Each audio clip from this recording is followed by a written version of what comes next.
yang mana semestinya saat itu hujan rahmat diturunkan oleh Allah Subhanahu wa taala.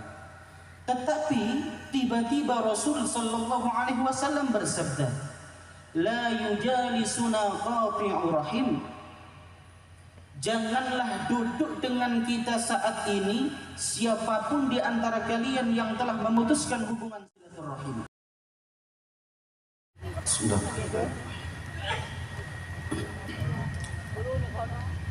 Assalamualaikum warahmatullahi wabarakatuh. Sampun ngantuk Bu, Pak? Ngantuk napa luwe?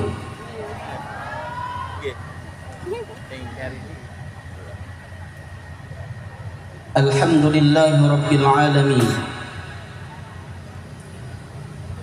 Wa asyhadu an la ilaha illallahul malikul haqqul mubin. Wa asyhadu anna sayyidana Muhammadan abduhu wa rasuluhu sayyidul mutaaddibin wa sayyidus sabiqin. Allahumma fassalli wa sallim alaihi wa ala sairil anbiya'i wal mursalin wa ala alihim wa sahbihim ajma'in. Amma ba'du, yang sangat kami muliakan dan kami cintai para habaib, para masyayikh, para kiai, para bunyai, para a'immatul khususiyah, nakhussu bidzikri Sayyiduna al-Habib Umar Syarif As-Segaf wa Sayyiduna al-Habib Qasim Al-Idrus wa Sayyiduna al-Habib Muhammad Al-Idrus wa Sayyiduna al-Habib Helmi Al-Idrus wa Sayyiduna al-Habib Mahdi Al-Idrus. Kemudian ada Kiai Haji Mukhramin, kemudian Profesor Dr. Kiai Haji Abdul Karim MPD, dan juga kepada seluruh habaib, seluruh syaraif, seluruh masyayikh dan kiai, dan seluruh tokoh masyarakat yang hadir pada malam hari ini, yang belum bisa kami sebutkan satu persatu tanpa mengurangi rasa hormat kami. Juga yang sangat saya muliakan keluarga besar min Hadrat Syekh Muhammad Uthman Al-Ishaqi, juga keluarga besar min Syekhina wa murabbi arwahina wa walidina Ahmad Asrari Al-Ishaqi, hadir di tengah-tengah kula panjenengan Agus Muhammad Qusay Farrafi. Mugi-mugi beliau senantiasa diberikan kesehatan oleh Allah Subhanahu wa taala, diberikan umur panjang sehingga bisa terus membersamai kula panjenengan. Amin amin Allahumma amin.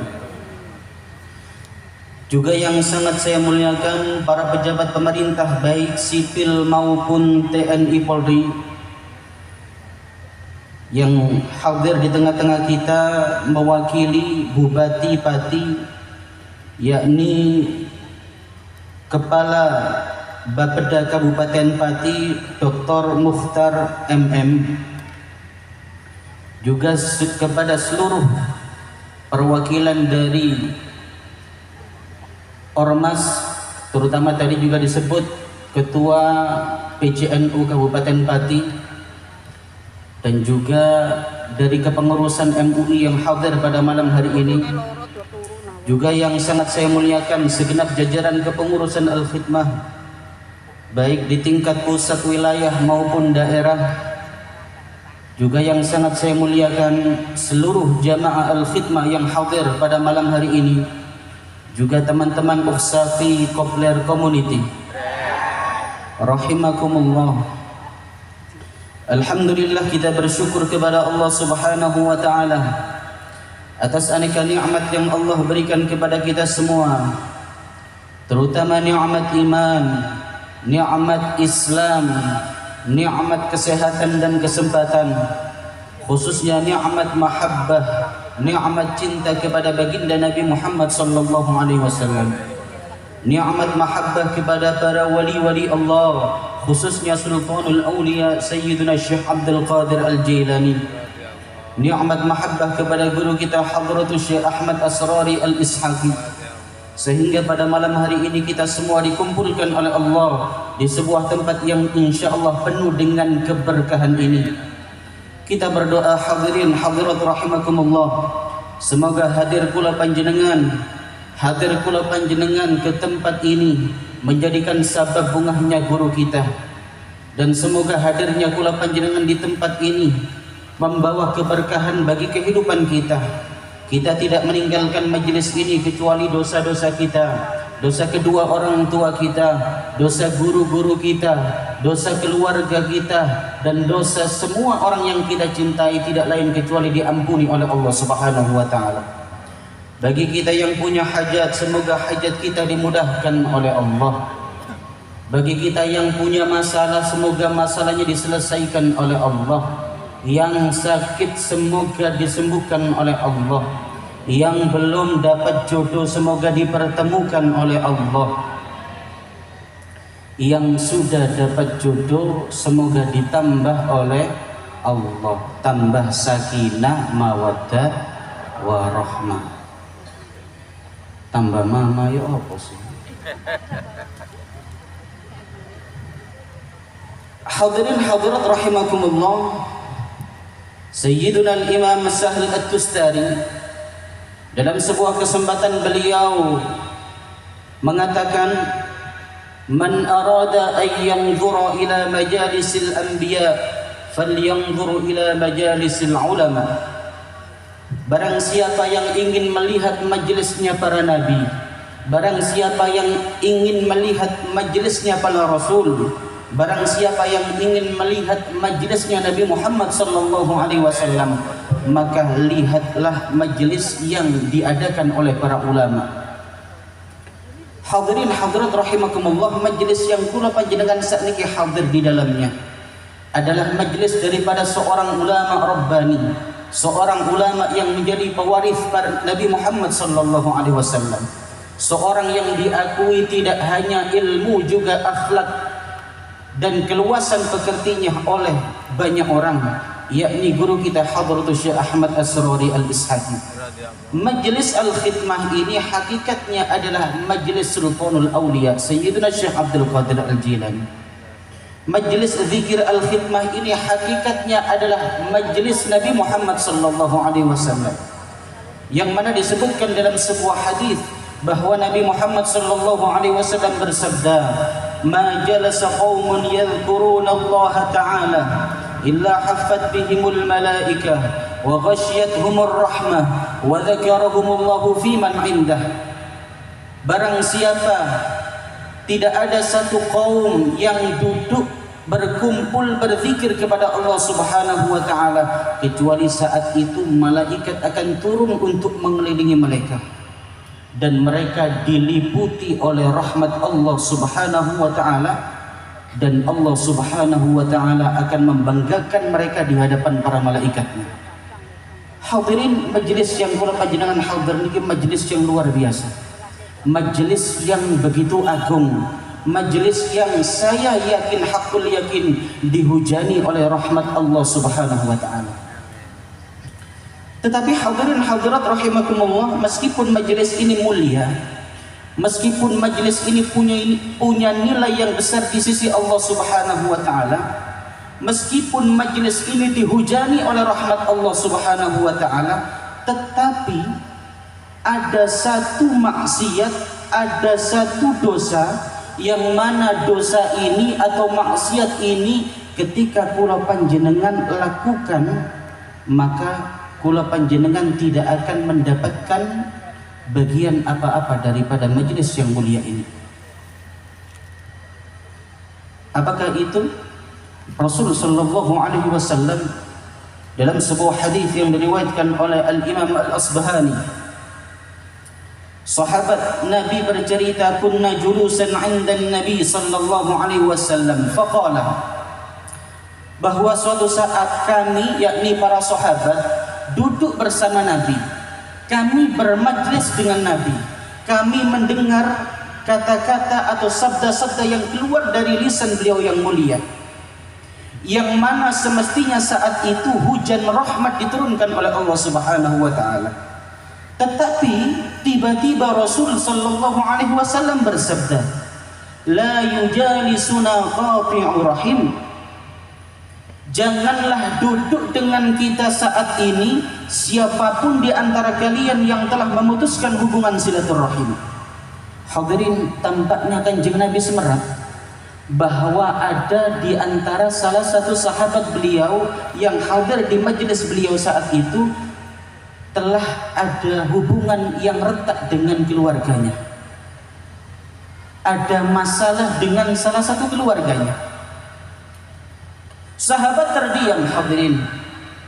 Rasul mengulangi kembali, la yujalisuna qati'ur rahim. Jangan duduk denganku, dengan kita, siapapun di antara kalian yang telah mengucapkan hubungan telah memutuskan hubungan silaturahim. Rasul mengulangi itu sampai 3 kali.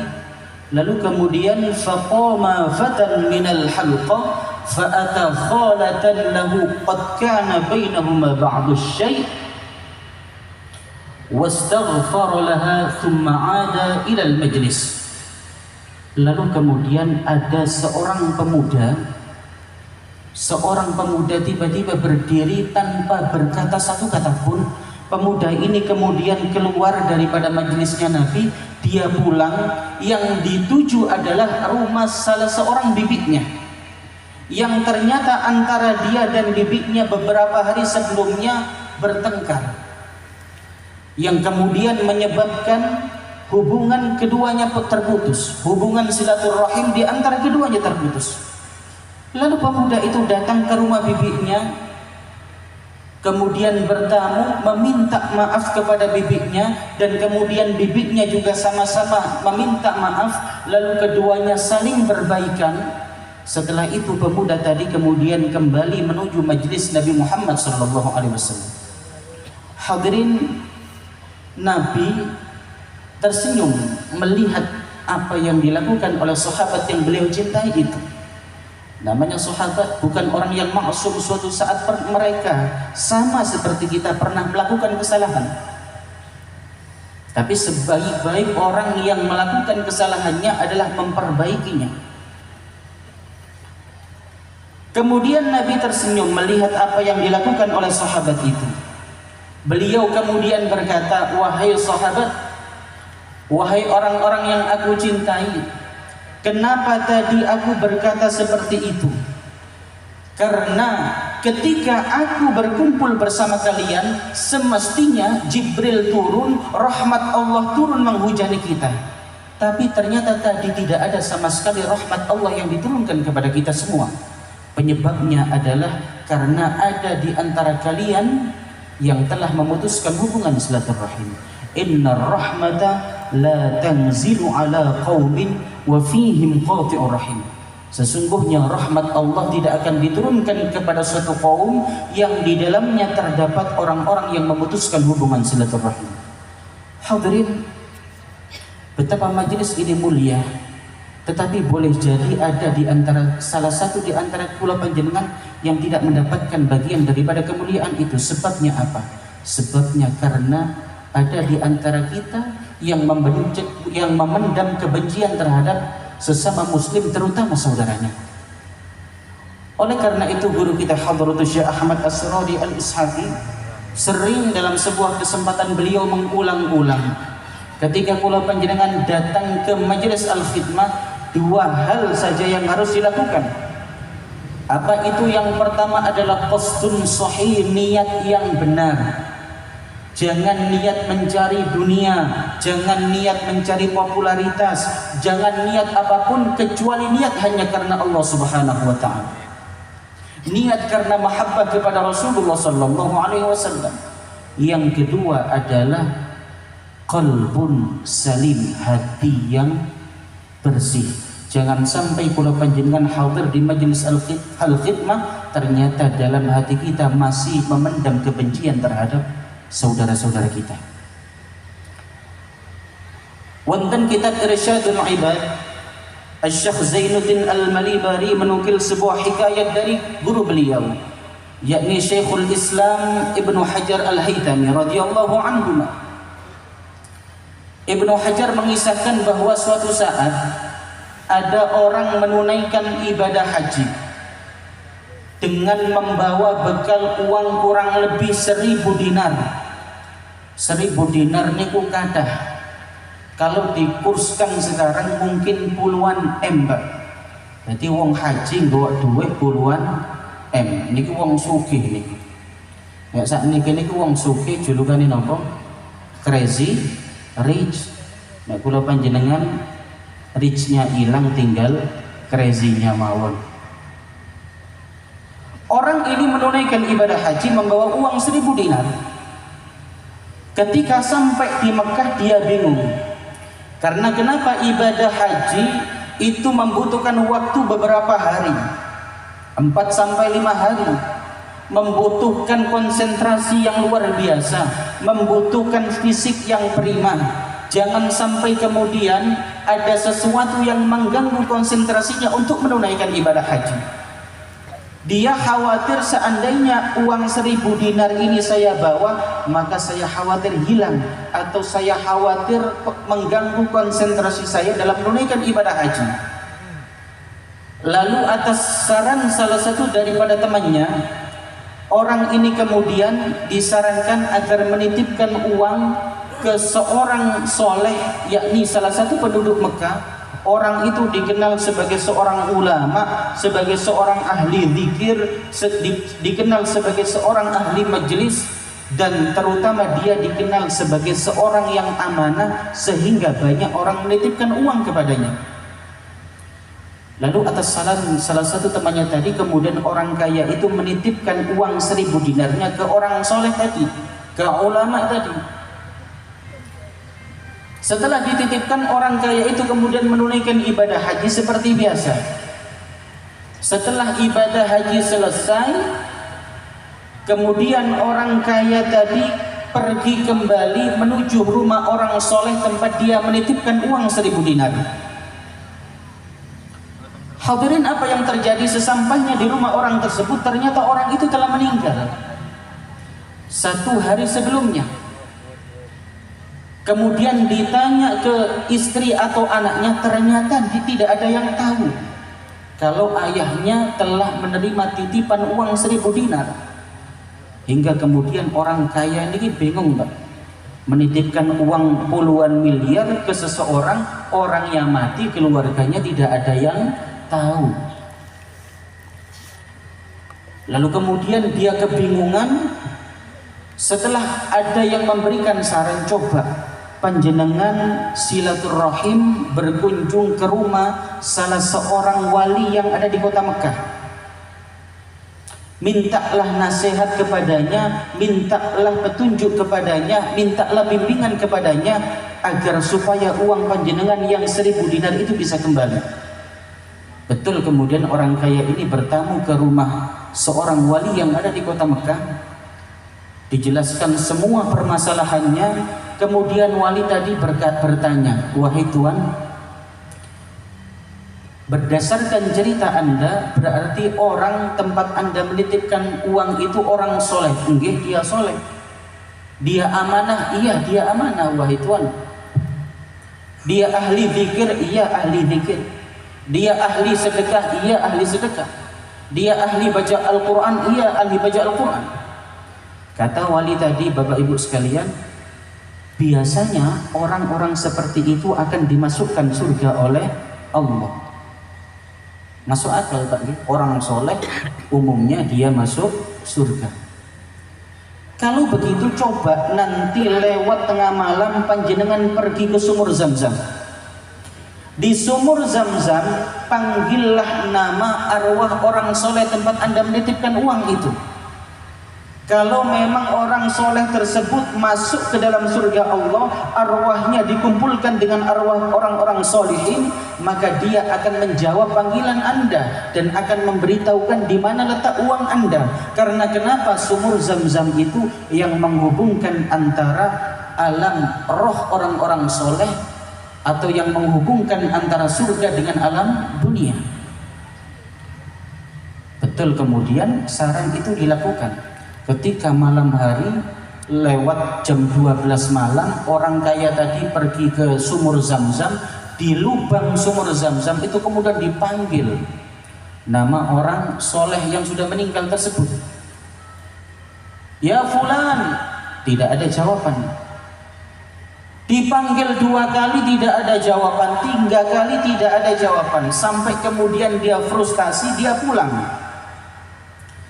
Esoknya orang kaya itu kembali mengunjungi wali tempat dia meminta saran kemarin, menceritakan semalam apa yang sudah dia lakukan, bahwa semua saran wali tersebut sudah dilaksanakannya, tetapi tidak ada panggilan daripada lubang sumur Zam-Zam itu. Setelah mendengar cerita itu, sang wali tersebut kemudian tertegun diam, kemudian berkata, wahai Tuan, jika demikian, jika Anda benar sudah memanggilnya tetapi tidak ada jawaban dari dalam sumur, berarti kemungkinan besar orang soleh tersebut masuk ke dalam neraka. Kemungkinan orang soleh tersebut dimasukkan ke dalam neraka oleh Allah Subhanahu wa ta'ala. Ya Syekh, apakah tidak ada jalan agar bagaimana uang saya yang 1000 dinar itu bisa kembali? Masih ada Bapak. Satu-satunya jalan adalah besok panjenengan pergi ke Yaman. Persiapkan bekal panjenengan, pergilah Anda ke Yaman. Di Yaman sana ada sumur namanya sumur Barhut. Di Yaman ada namanya sumur Barhut. Sumur Barhut itu yang menghubungkan antara alam dunia dengan neraka Allah Subhanahu wa ta'ala. Jika ternyata orang soleh tersebut masuk neraka, maka Anda panggil di situ, dia akan menjawab panggilan panjenengan. Betul Bapak Ibu sekalian, esok hari dia melakukan persiapan, kemudian pergi ke Yaman. Di Yaman dia tanya kepada penduduk setempat lokasi sumur Barhut. Ketika sudah ketemu, lewat 12 malam dikunjungilah sumur Barhut itu. Di lubang sumur Barhut kemudian dia memanggil nama orang soleh yang telah meninggal tadi, ya fulan. Ternyata ada jawaban, lebaik, iya. Dek dalam hatinya, berarti dia mlebu neraka ternyata. Ternyata dia masuk neraka. Kemudian ditanya, di mana engkau meletakkan uangku yang 1000 dinar yang beberapa hari lalu aku titipkan kepadamu? Lalu suara itu menjawab, wahai Tuan, uangmu yang 1000 dinar aku taruh, aku pendam di pojok kamarku, di dalam lantai. Esok hari pergilah engkau ke Mekah, tanyalah kepada anak-anakku lokasi kamarku. Kalau engkau sudah sampai, galilah di pojok kamar, maka di situ insya Allah engkau akan mendapati uangmu yang 1000 dinar. Setelah mendapatkan jawaban, kemudian orang kaya tadi lega Bapak Ibu sekalian. Tetapi kemudian dia penasaran. Nek basa kula panjenengan sakniki penasaran niku napa Pak? Kepo. Nek kula panjenengan kepone kepo elek Bang, kepo gosip artis. Napa malih? KDRT, mboten niku biasa. Niki mboten, kepone kepo api. Orang kaya tadi kemudian bertanya, "Malladzi anzalaka hauna wa qad kuntu adhunnu bikal khair?" Wahai Tuan, bukankah panjenengan niki orang soleh? Bukankah panjenengan niki orang ahli sedekah? Bukankah panjenengan niki orang ahli jamaah? Panjenengan ahli zikir? Panjenengan adalah orang yang amanah. Dan panjenengan ini menurut saya adalah orang yang sangat soleh. Tetapi kenapa panjenengan bisa dimasukkan oleh Allah Subhanahu wa ta'ala ke dalam neraka? Kenapa bisa orang sesoleh panjenengan setelah meninggal kemudian diazab oleh Allah Subhanahu wa ta'ala? Kemudian dijawab oleh suara itu, kanat li ukhtun faqirah hajartuha wa kuntu la ahnu 'alaiha fa'aqabani Allah bisababiha wa anzalani hadzal manzil. Wahai Tuhan, aku punya seorang saudara kandung perempuan. Saudariku ini miskin, tidak punya apa-apa, hidupnya menderita. Tetapi meskipun demikian, aku tidak pernah peduli kepadanya. Aku memutuskan hubungan silaturahim darinya. Maka sebab itulah, sebab aku telah memutuskan hubungan silaturahim dengan adik perempuanku, maka kemudian Allah Subhanahu wa ta'ala menyiksaku seperti ini dan menempatkanku di neraka seperti ini. Hadirin hadirat rahimakumullah. Lantas kemudian pelajaran apa yang bisa kula panjenengan ambil daripada kisah ini?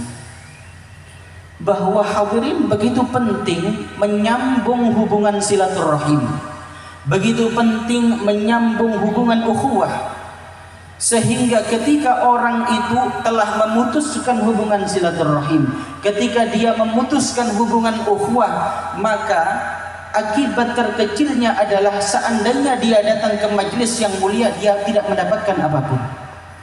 Tetapi akibat terbesarnya adalah ketika itu dilakukannya dan sampai dia meninggal tidak bertaubat kepada Allah Subhanahu wa ta'ala, maka akibatnya adalah dia mendapatkan murka dari Allah Subhanahu wa ta'ala. Na'udzubillah min dzalik. Hadirin, kita hidup jauh dari masa Nabi Muhammad sallallahu alaihi wasallam. Jarak kita dengan baginda Nabi hampir 1500 tahun.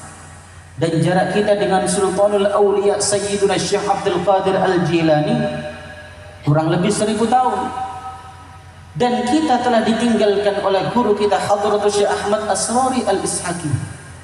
Kemudian saat ini kula panjenengan melihat di depan kita, melihat zaman kita, melihat lingkungan kita, bahwa diakui atau tidak, yang terjadi pada umat Islam saat ini, penyakit paling berbahayanya adalah mereka berpecah belah.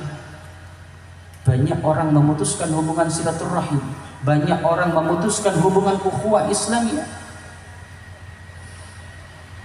Bahkan hadirin mungkin ada di antara kita menjadi bagian itu. Dan ini tidak hanya dilakukan oleh orang-orang awam, orang yang dianggap sebagai seorang ustaz, sebagai seorang tokoh, sebagai seorang ulama, sebagai seorang kiai yang mestinya mendamaikan umat, justru dia menjadi pemecah belah umat. Dan untuk mendukung perbuatannya tersebut, dia sering membawa nama Allah, membawa nama Rasulullah sallallahu alaihi wasallam. Na'udzubillah min dzalik. Pertanyaannya adalah, apakah Rasulullah mengajarkan itu? Tidak. Apakah Syekh Abdul Qadir Al-Jilani mengajarkan kula panjenengan memutuskan hubungan silaturahim, memutuskan hubungan ukhuwah Islamiyah? Tidak. Apakah guru kita Hadratus Syekh Ahmad Asrari mengajarkan itu? Jelas tidak. Yang diajarkan oleh guru kita, yang diajarkan oleh para wali-wali Allah, yang diajarkan oleh Nabi Muhammad sallallahu alaihi wasallam adalah ukhuwah. Yang diajarkan oleh beliau semua adalah menyambung hubungan silaturahim. Yang diajarkan oleh beliau semua adalah menyambung mahabbah kepada siapapun daripada umat Nabi Muhammad sallallahu alaihi wasallam. Dan ini mahabbah ini, ukhuwah ini, silaturahim ini adalah termasuk di antara bagian terpenting daripada ajaran thariqah. Karena kenapa? Dengan kula panjenengan menyambung silaturahim, menjaga hubungan ukhuwah Islamiyah, dengan kula panjenengan menyambung hubungan kekeluargaan, maka saat itu Allah Subhanahu wa ta'ala akan menyambung hubungan dengan kita.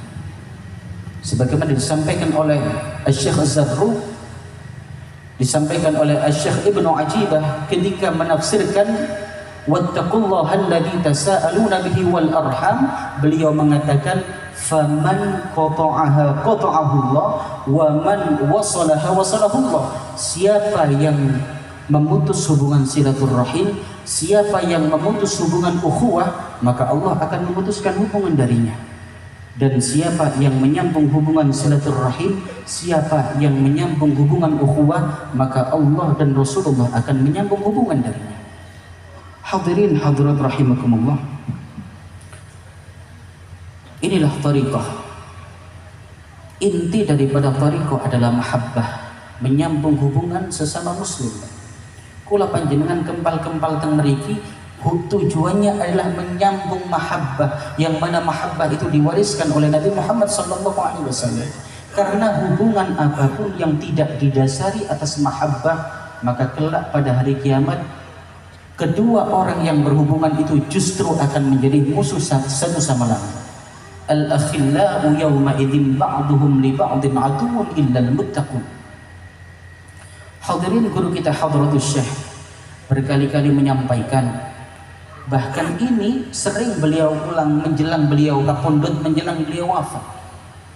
Apa kata beliau? Jika kalian ingin ikut aku, jika kalian ingin membuatku ridho, jika kalian ingin membuatku bahagia, maka yang rukun. Yang rukun antar keluarga, yang rukun antar tetangga, yang rukun antar saudara, yang rukun antar jamaah. Itu yang kemudian menjadikan guru kita senang dan bahagia. Dan itu yang kemudian menjadikan sebab guru kita Hadratus Syekh dan juga para wali-wali Allah yang lain bisa memberikan pertolongan kepada kula panjenengan ketika hari kiamat, ketika saat itu tidak ada seorang pun yang bisa memberikan syafaat kecuali orang-orang yang telah diberikan izin oleh Allah. Dan di antara yang diberikan izin oleh Allah untuk memberikan syafaat adalah para kekasih-kekasih Allah Subhanahu wa ta'ala. Hadirin hadirat rahimakumullah, kita berdoa semoga kumpulnya kula panjenengan di majelis ini kelak juga akan menjadi sebab kumpulnya kita pada hari kiamat. Semoga kumpulnya kula panjenengan di tempat yang mulia ini menjadi sebab terikatnya hati kita dalam cinta.